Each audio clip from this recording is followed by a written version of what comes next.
Hey, and happy Monday. We have had quite a bit of court the last couple of weeks.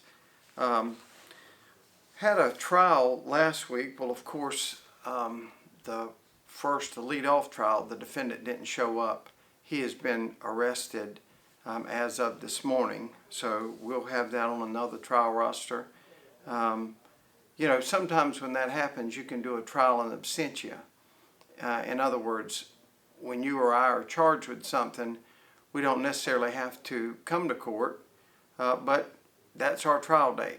And the judge will go ahead and have it, and the jury will decide whether or not you're guilty if you show up or not. Now, this last one had some issues, so the judge refused to do a trial in absentia. He issued a bench warrant, which is an arrest warrant from the bench, and of course, like I said, he was picked up this morning, so he'll be at a future date.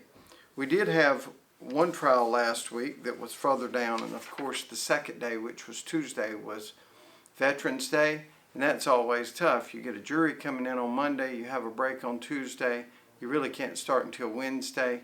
This case took part of Wednesday and part of Thursday, so Kevin Maurice Hill, 37 of Merle's Inlet, was convicted of trafficking cocaine, 10 to 28 grams, trafficking fentanyl, 14 grams, and at the conclusion of that, the judge gave him 10 years in prison for those charges. Of course, that was without any recommendation. He could have, well, I'd say that wrong. I think we were asking for 15. But we ended up with 10, which is a nice hit. We also had a guy that pled guilty last week. His name was Jackie Gore.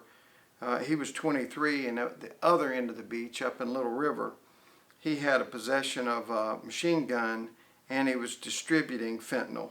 Now, this is a trafficking fentanyl. This is a distribution of fentanyl. But Jackie Gore also received 10 years in prison. In an effort to cut all of this down a good bit, I'm not going to go through all of them, but basically all of our trials for the last couple of weeks have pled once it got put on the trial roster. You know, William Hodge was one of them. He got 23 years, but we've already reported on that. So a lot of times what happens is you sit 12 people in the jury. A person that's been screaming, I want a trial, says, I want a plea. And at that point, we don't make any recommendations. We just go for as much time as we can get, because people have been inconvenienced. People are here. So sometimes in this case, it worked out where trafficking fentanyl, both trafficking and distribution, both got 10 years.